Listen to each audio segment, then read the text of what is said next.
Good morning students. कल असी activity ratios start कीतियां सी जिहदे विच मैं तुहानूं क्रैडिटर टर्नओवर रेशो करवाई सी।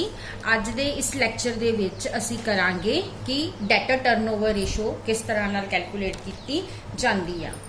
सो स्टूडेंट्स, डेटर टर्नओवर रेशो की हुंदी आ? डेटर टर्नओवर रेशो वो रेशो आ जो कि ये एक्सप्लेन करती आ कि कंपनी किन्नी एफिशिएंटली अपनी सेल नूं डेटर्स दे विच कन्वर्ट करती आ।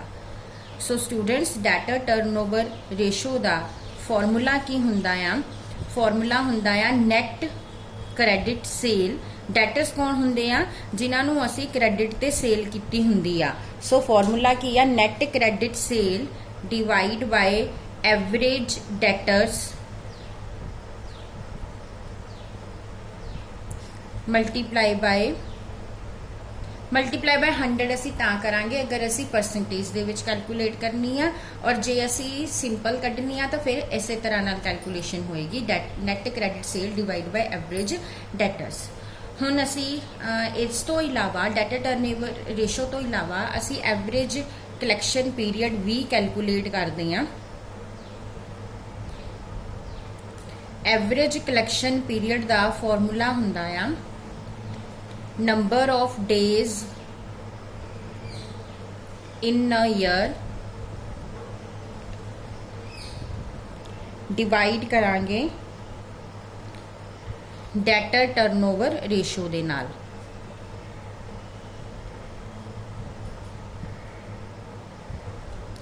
अगर असी चाहिए तो डायरैक्टली भी एवरेज कलैक्शन पीरियड कैलकुलेट कर सकते हैं।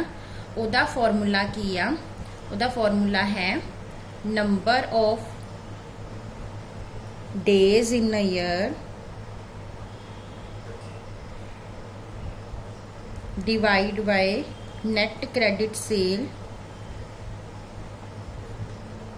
Multiply by average debtors. Average debtors असी किस तरह कैलकुलेट करने हैं? Opening debtors plus closing debtors divide by 2। हुण क्वेश्चन नंबर 15 देखो। A company sells goods on cash as well as on credit. The following particulars are extracted from their books of account. Gross total sale given a 4 lakh the, cash sale uh 80,000 and sale return आ 28,000। सो सब तो पहला net credit sale calculate करांगे। किस तरह calculate करांगे? सानू total sale दिती हुई आ, टोटल सेल दे विचों माइनस करांगे कैश सेल नू एंड सेल रिटर्नस नू। जो तुसी टोटल सेल चो कैश सेल ते सेल रिटर्न माइनस कर दूंगे तो तुहानू नैट क्रेडिट सेल जिहड़ी हैगी आ वो मिल जाएगी। हुण इस क्वेश्चन च टोटल सेल हैगी आ 4 लाख, कैश सेल हैगी आ 80,000 एंड सेल रिटर्न हैगी आ 28,000। सो 4 लाख दे विचों 80,000 एंड 28,000 असी जिहड़े हैगे आ दोनों माइनस कर दांगे ते साडे कोल नैट क्रेडिट सेल जिहड़ी आएगी 2,92,000 आएगी। हुण उन्होंने तुहानू डेटर्स एट द एंड दिते हुए आ 36,000। असी एवरेज डेटर्स कैलकुलेट करने आ। डेटर्स एट एंड 36,000 आ। Okay students, debtors at end दिते हुए सीगे सानू 36,000 दे, और इत्थे सानू बिल रिसीवेबल एट एंड दिते हुए आ 8,000 दे। सो उहदे विच bill receivable at end plus कर Dange.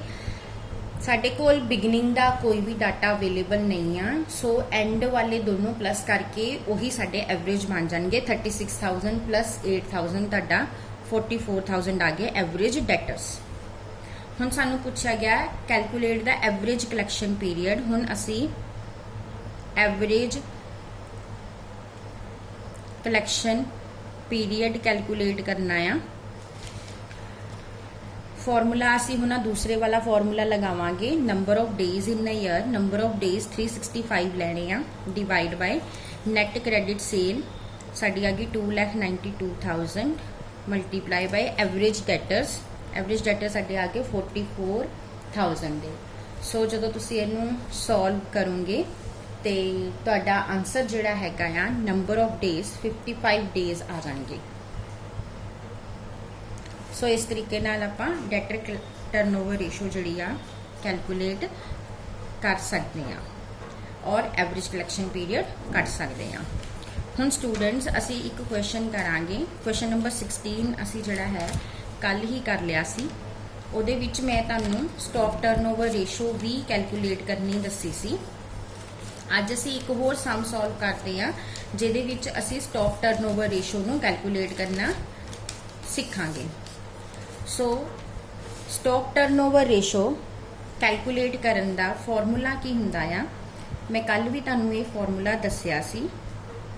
Stock turnover ratio is equal to cost of goods sold divide by average stock. So इस तरीके नाल आपां स्टॉक टर्नओवर रेशो जिहड़ी हैगी आ वो कैलकुलेट कर सकते हैं। हम स्टूडेंट्स क्वेश्चन नंबर 17 देखो, असी क्वेश्चन नंबर 17 सॉल्व करना है। From the following particulars extracted from financial statement of XYZ limited compute. हुण इहदे विच सानू करंट रेशो भी पूछी हुई आ, लिक्विड रेशो भी पूछी हुई आ, इन्वेंटरी टर्नओवर रेशो पूछी आ। हुण जिहड़ी inventory turnover ratio mean stock turnover ratio दो तरीके नाल सानू कड्ढण नूं क्या, नैट सेल लैके net sale upon average inventory, और उस तो इलावा सानू उन्होंने क्या कि कॉस्ट ऑफ गुड्स सोल्ड लैके भी करो, cost of goods sold divide by average inventory. उस तो बाद असी receivable turnover ratio and payable turnover ratio भी कैलकुलेट करनी आ। ये सारा डाटा अवेलेबल आ। हुण इहदे बेसिस ते आपां ये सारियां रेशोज जिहड़ियां आ कैलकुलेट करांगे। क्वेश्चन नंबर 17 असी सॉल्व करांगे। हुण स्टूडेंट्स इस क्वेश्चन दे विच असी करंट रेशो भी कड्ढनी आ ते लिक्विड रेशो भी कैलकुलेट करनी आ। सो सब तो पहला शुरू करते हैं करंट रेशो दे नाल, और तुहाडी लिक्विडिटी रेशोज रिवाइज भी हो जाणगियां। करंट रेशो दा फॉर्मूला की लैंदे आ असी, current assets divide by current liabilities.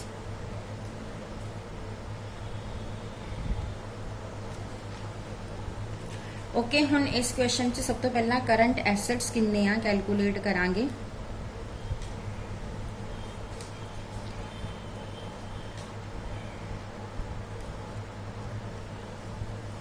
सब तो पहला तुहानूं जिहड़ा हैगा ओपनिंग स्टॉक दिता होया वो तुसीं इहदे विच नहीं लैना, तुसीं किहड़ा लैना है क्लोजिंग स्टॉक। क्लोजिंग स्टॉक कितना आ 53,000 दा, प्लस उस तो बाद provision for bad debt sundry कैटन and loose tools. Loose tools किन्ने दे दिते हुए आ 4,000 दे। ये लूज टूल्स जिहड़े हैगे आ 4,000 दे, ये भी तुसीं इहदे विच नहीं लैणे हैगे क्योंकि इन्हां नूं भी इत्थे करंट एसेट इन्हां ने ट्रीट नहीं किया होया। उस तो बाद नैक्सट असी लैना आ सन्ड्री डेटर। सन्ड्री डेटर 42,000 दे आ और इधर प्रोविजन फॉर बैड डेट सीगियां 2,000 दियां। सो तुसी 42,000 चों 2,000 माइनस करके 40,000 लैना आ। उस तो इलावा कैश लैना आ 10,000 दा। नैक्सट बैंक की वैल्यू लैनी आ। बैंक किन्ना दिता होया सानू 8,000 दा।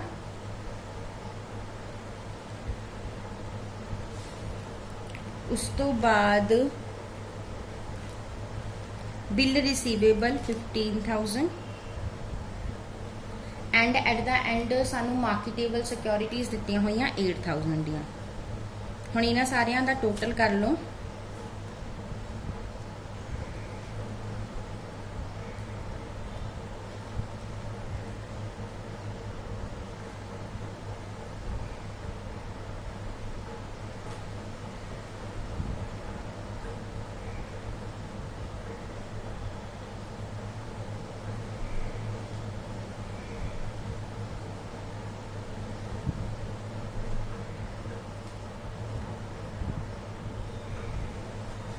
$1,34,000 ਦੇ ਤੁਹਾਡੇ ਟੋਟਲ ਕਰੰਟ ਐਸੈਟਸ ਜਿਹੜੇ ਆ ਉਹ ਆ ਜਾਣਗੇ।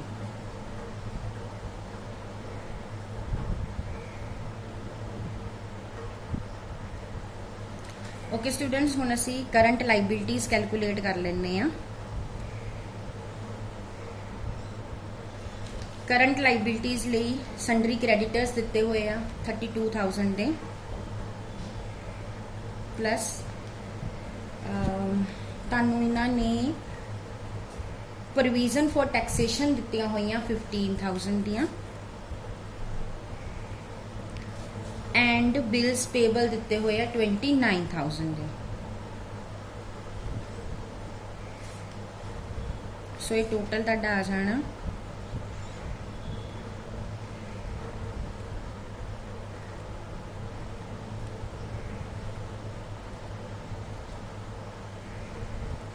76,000। सो साडे करंट एसेट्स भी आ गए एंड करंट लाइबिलिटीज़ भी आ गई। हुण असीं करंट रेशो कैलकुलेट कर लैने आ। करंट एसेट्स है 1,34,000 दे, करंट लाइबिलिटीज़ 76,000 दियां।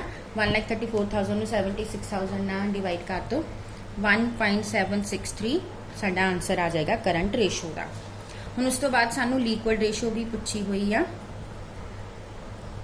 लिक्विड रेशो ਲਈ सानू लिक्विड एसेट्स चाहिए आ। Liquid assets divide by current liabilities.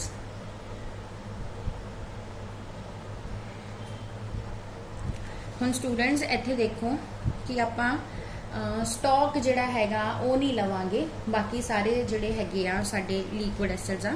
Stock साडा किन्ने दा सीगा 53,000 दा सी। सो ये 53,000 असी नहीं लैना, यानी कि साडे कोल करंट एसेट्स 1,34,000 दे सी टोटल, और चो 53,000 कर दो माइनस। ये तुहाडा divide by current liability same आ जाएगी 76,000। इनू जो तुसी माइनस करोगे तो उसनू 76,000 डिवाइड करोगे, साडा आंसर आ जाएगा 1.065। सो ये साडी आ गई लिक्विड रेशो। हुण साडियां ये दोनों रेशोज निकल गई। उस तो बाद असी कड्ढनी आ इन्वेंटरी टर्न ओवर रेशो। हुणे मैं तुहानूं इहदा फॉर्मूला लिखाया। एक फॉर्मूले च असीं सेल यूज़ करनी है, एक फॉर्मूले च असीं cost of goods sold use करनी है। सो सब तो पहला सेल दे नाल कढदे आ। सेल सानूं इस क्वेश्चन दे विच सेल लैस रिटर्नस दित्तियां होईयां 2,52,000 दियां।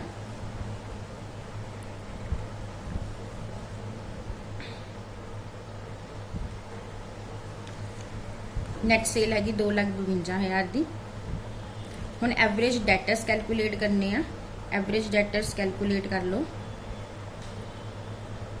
Opening debtor and closing debtor सानू दोनों चाहिए आ। इत्थे साडे कोल क्लोजिंग डेटर्स तां हैगे आ 42,000 दे, but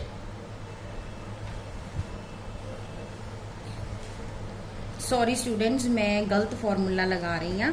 actually inventory turnover ratio दे विच मैं इन्वेंटरी टर्नओवर रेशो नूं कन्फ्यूज़ कर लिया डेटर टर्नओवर रेशो ना। इत्थे एवरेज डेटर्स नहीं लैणे। हुण असीं इदां करदे हां कि असीं इनू ही असीं पहलां डेटर टर्नओवर रेशो कैलकुलेट कर लैंदे हां, क्योंकि असीं फॉर्मूला तां लिखिया होया है। फॉर्मूला ये डेटर टर्नओवर रेशो दा आ। सो नैट सेल जिहड़ी आ वो साडी आ गई आ 2,52,000 दी। हुण सानू एवरेज डेटर्स जिहड़े हैगे आ वो चाहिए आ। इत्थे साडे कोल 42,000 दे डेटर्स आ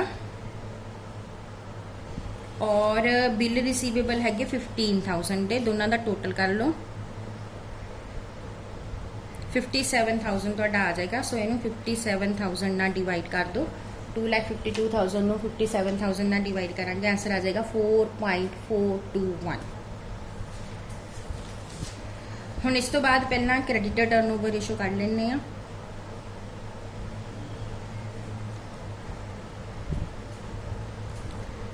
ਇਹਦੇ ਵਿੱਚ ਸਾਨੂੰ ਨੈਟ ਕ੍ਰੈਡਿਟ ਪਰਚੇਜ਼ ਚਾਹੀਦੀ ਆ। ਪਰਚੇਜ਼ ਇਸ ਕੁਐਸਚਨ ਦਿੱਤੀ ਸੀ 1,80,000 ਦੀ।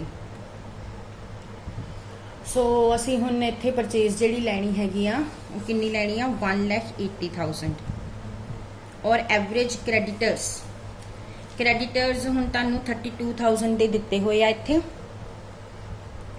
और तुहानू क्रेडिटर्स 32,000 दे जिहड़े दिते आ उहदे तो इलावा तुहानू होर की दिता होया आ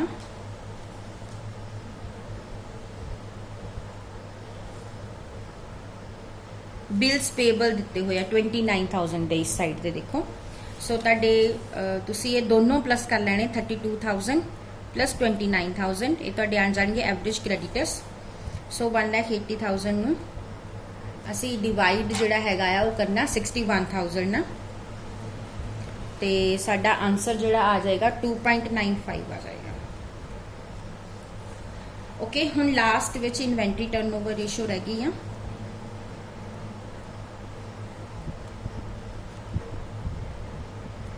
ਸਭ ਤੋਂ ਪਹਿਲਾਂ ਐਵਰੇਜ ਇਨਵੈਂਟਰੀ ਕੈਲਕੂਲੇਟ ਕਰ ਲਓ। ਓਪਨਿੰਗ ਸਟਾਕ ਤੁਹਾਨੂੰ ਦਿੱਤਾ 47,000 ਦਾ, ਕਲੋਜ਼ਿੰਗ 53,000 ਦਾ। 47,000 प्लस 53,000 डिवाइड बाय 2 ये ਤੁਹਾਡੀ ਆ ਜਾਏਗੀ 50,000 ਦੀ। ਹੁਣ ਪਹਿਲਾਂ ਸੇਲ ਵਾਲੇ ਫਾਰਮੂਲੇ ਦੇ ਅਕੋਰਡਿੰਗ ਕੱਢ ਲੈਨੇ ਆ। ਨੈਟ ਸੇਲ ਕਿੰਨੀ ਸੀਗੀ 2,52,000 ਦੀ डिवाइड बाय 50,000। ਸੋ 2,52,000 ਨੂੰ डिवाइड करांगे ਅਸੀਂ 50,000 ਨਾਲ, आंसर आ जाएगा 5.04। सो ये साडा आंसर आ गया इन्वेंटरी टर्नओवर रेशो का जिहड़ा हैगा सेल के अकॉर्डिंग। हुण नैक्सट हैगा कॉस्ट ऑफ गुड्स सोल्ड के according. So cost of goods sold पहला तुहानूं कड्ढनी पैनी आ।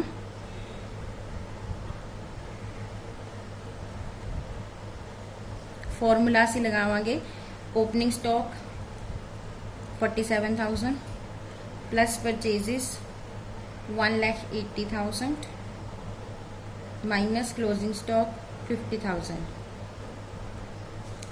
सो तुहाडी जिहड़ी कॉस्ट ऑफ गुड्स सोल्ड आएगी वो आएगी 1,74,000 सॉरी 47,000 प्लस करना, सॉरी इत्थे 53 आना, 53,000 माइनस करना ते तुहाडी ये आ जानी है 1,74,000 दी। हुण असीं कॉस्ट ऑफ गुड्स सोल्ड कढ ली आ। हुण यही वाला formula cost of goods sold वाला लगा लांगे दूसरा। कॉस्ट ऑफ गुड्स सोल्ड कितनी है 1,74,000 दी। एवरेज इन्वेंटरी हैगी आ 50,000 दी। सो 1,74,000 ਨੂੰ 50,000 ਨਾਲ डिवाइड करोगे 3.48 आंसर तुहाडा आ जाएगा दूसरे मैथड ਦੇ ਨਾਲ इन्वेंटरी टर्नओवर रेशो ਦਾ।